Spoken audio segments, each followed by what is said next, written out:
Tonight, in the quiet galleries of eternity, two revolutionary spirits encounter each other, figures who shattered conventions in their respective realms and redefined what it meant to create, to think, and to be free.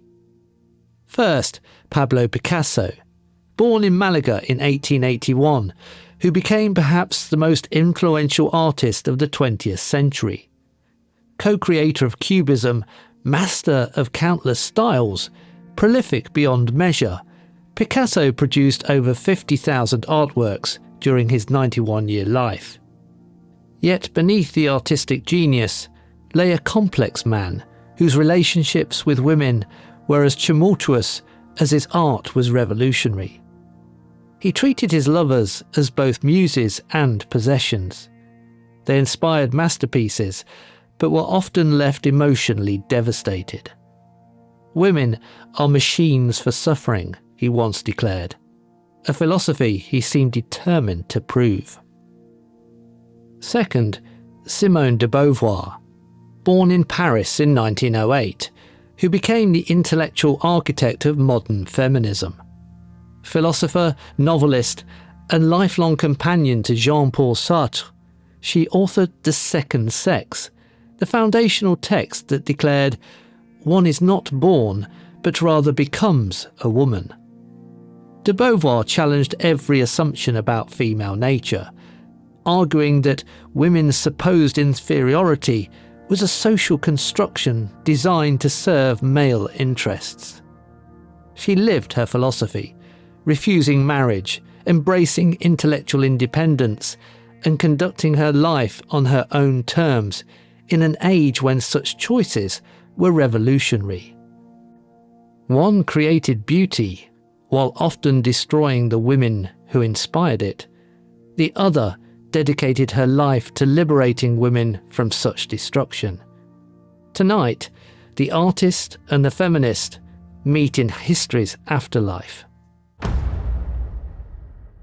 Monsieur Picasso, your face, of course, is everywhere, almost as ubiquitous as your art, though I confess I'm more interested in what lies behind both. Straight to the point. I like that. Most people want to discuss my paintings, not my psychology. Art without psychology is mere decoration, though I suspect your psychology might be rather more complex than your public persona suggests. Complex? Perhaps. Or perhaps I simply refuse to apologize for living authentically. I create, I love, I take what I need from life. How refreshing. A man who admits to taking what he needs. Most prefer to dress acquisition in prettier language. Picasso once said, "There are only two types of women, goddesses and doormats." De Beauvoir spent her career arguing that such categorizations were precisely what trapped women in subordinate roles. Arrogance? I prefer to call it honesty. I am what I am, a great artist who happens to be a complicated man. At least I don't pretend otherwise. No, you simply use your genius to excuse your cruelties. I'm an artist, therefore I'm above ordinary morality. How convenient. And you? Correct me if I'm wrong, but you've spent your life convincing women to abandon what might bring them the deepest satisfaction. The mystery of surrender, of being utterly known by another. Is pure independence truly freedom, or just another kind of prison? Independence isn't a prison. It's the condition that makes authentic choice possible. The mystery of surrender you speak of can only be meaningful when it's freely chosen, not socially mandated. You make love sound as if it were a cage. I gave my women everything. Immortality through art, passion, purpose. You gave them roles to play in your drama. Muse, model, mother, mistress. Never simply themselves. And what did your philosophy give them? The loneliness of intellectual independence? The cold comfort of equality? Picasso's lover, Dora Maar, once said, "After Picasso, only God." Yet she also suffered a nervous breakdown during their relationship.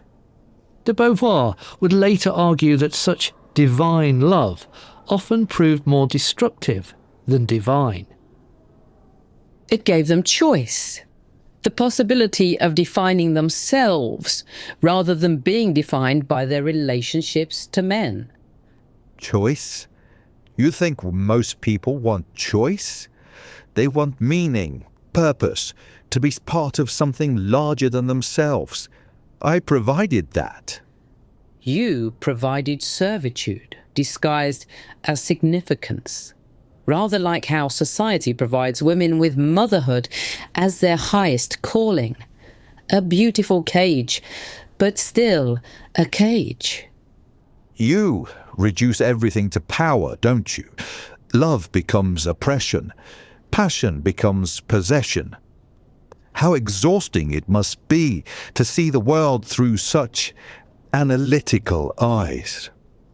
How convenient it must be to see the world through such self-serving ones. Tell me, in all your great loves, did you ever once consider what the women might want beyond serving your artistic vision? You speak as if I was some sort of predator. These were intelligent women who found something in our relationship that fulfilled them, at least for a time. The intensity, the creative energy, the sense of being part of something larger than themselves. But what were the terms of that fulfillment? To find meaning only through serving your vision? To exist primarily as inspiration rather than as creators in their own right? You assume they had no agency of their own, that they were merely passive recipients of my vision. But many of them were artists themselves, intellectuals, women of substance who chose to engage with my work because it challenged them. Yet, despite their own talents, they still orbited around your creative universe rather than pursuing their own. Sartre and I chose each other as equals. We maintained our independence, our separate work, our individual identities. Your relationships were absorptions, not partnerships. De Beauvoir and Sartre's famous pact included both emotional and intellectual equality, with each maintaining separate apartments and careers.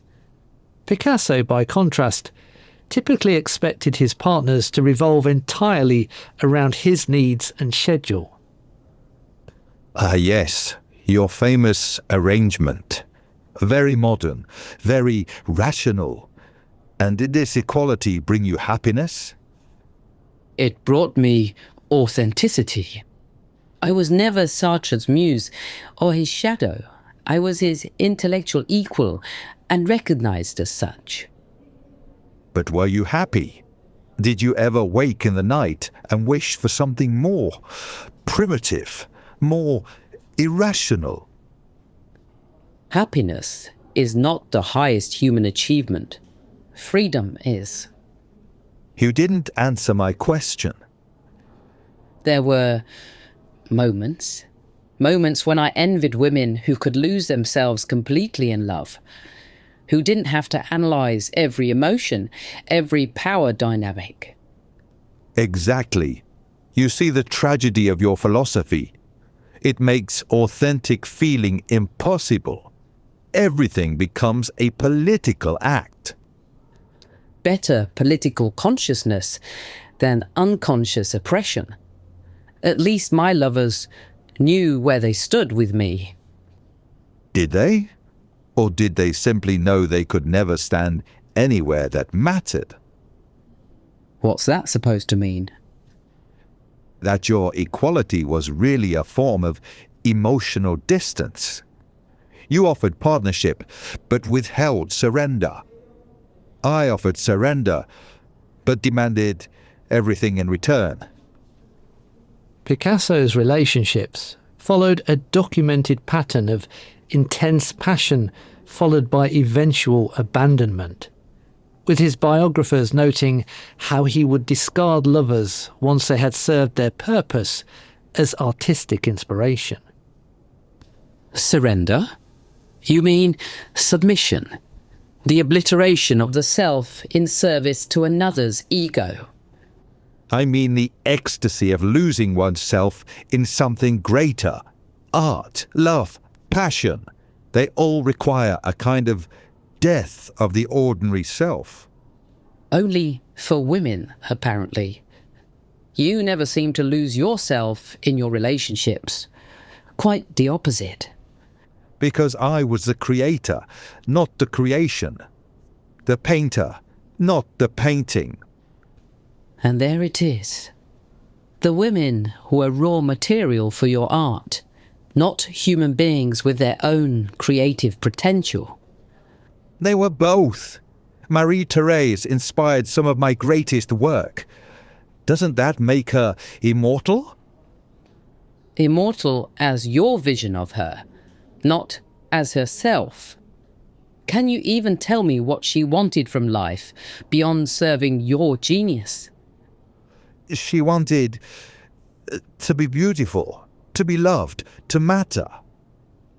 According to you. Did you ever ask her? Artists don't interview their subjects. No, but lovers should know their partners. The fact that you see no difference between the two relationships explains everything. Marie-Thérèse Walter began her relationship with Picasso when she was 17 and he was 45. She remained devoted to him for decades, even as he moved on to other relationships, and never married anyone else. You want to turn every human relationship into a sociology textbook. Love isn't rational. It isn't fair. It isn't equal. It just is. Love, perhaps, but exploitation dressed as love is something else entirely. And what would you know about it? You spent your life avoiding the very experiences you presume to analyze. I spent my life choosing my experiences rather than having them chosen for me. There's a difference. Yes, the difference between living and observing. You wrote about women's liberation from the safety of intellectual abstraction. Intellectual abstraction? I lived every principle I wrote about. I supported myself, maintained my independence, refused the conventional roles society offered me. But you never created life. You never surrendered to the mystery of bringing another being into existence. By choice, I refused to be reduced to my biological functions. Or were you afraid of the vulnerability it would require? Perhaps, but better conscious choice than unconscious servitude. De Beauvoir wrote, "The curse which lies upon marriage is that too often the individuals are joined in their weakness rather than in their strength." She chose to avoid this curse, but some critics argued she also avoided the full experience of human intimacy. You know, I think we both suffered from the same disease. The inability to see our subjects as fully human. How so? I saw women as inspiration. You saw them as case studies in oppression. Neither of us saw them simply as individuals with their own complex motivations. That's not entirely untrue, though I would argue that understanding their oppression was necessary before they could become true individuals. But in the meantime, you reduced them to their circumstances, just as surely as I reduced them to their beauty. Perhaps, though my reduction at least offered them a path to freedom. And mine offered them a path to transcendence, different forms of elevation, both imperfect. Transcendence that required their self-erasure. My path, however flawed, preserved their autonomy. Did it? Or did it simply replace one form of conformity with another? Instead of serving men, they now had to serve the ideology of independence. Sometimes I wonder if I asked too much. For women to be strong when they'd been taught only weakness. Independent when they'd been trained only in being dependent. At least your philosophy was honest about its demands. I convinced myself that what fulfilled me must have fulfilled them too. Perhaps that was naive. I think that's the first honest thing you've said. Age has a way of clarifying perspective. When you're no longer driven by desire, you can see the wreckage more clearly. And when you're no longer fighting for basic recognition, you could admit the cost of the battle. In their later years, both figures lived with the consequences of their revolutionary paths. Picasso increasingly isolated despite his fame, de Beauvoir reflecting on the personal costs of her intellectual independence. Do you think we were wrong? You with your liberation, me with my whatever you want to call it. I think we were part of something inevitable. The world was ready for change. Your artistic revolution, my intellectual challenge to convention. We simply gave voice to transformations that were already stirring. But at what cost to the people closest to us? Perhaps that's always the price of changing the world. Those who love us pay for our convictions. Then perhaps we understand each other better than I expected. We both chose to live for something beyond the drawing room, beyond conventional happiness. We chose to live for something larger than personal happiness. And yet, personal happiness might have been the more revolutionary choice. For you, perhaps. For me, it would have been surrender. Mademoiselle, you have given me much to think about. I understand now why your book's so disturbed and comfortable. And you have reminded me that revolution takes many forms. Some break conventions through art, others through ideas. The methods may differ, but the willingness to change, that remains constant. Complicated allies? Your art did challenge conventional beauty, conventional seeing. Perhaps that was its own form of liberation. Mademoiselle, you have given me a conversation I did not expect to enjoy as much as I have. Indeed. And perhaps understanding those costs is the first step towards making them worthwhile.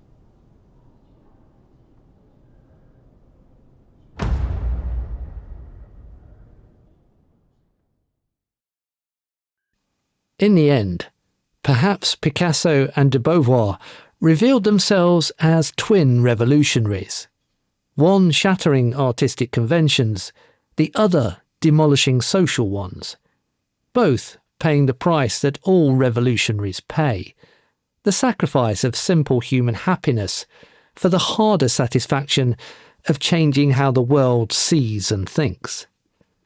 Their conversation reminds us that those who reshape culture often do so at the expense of those closest to them, and that even the most necessary revolutions carry within them the seeds of personal tragedy.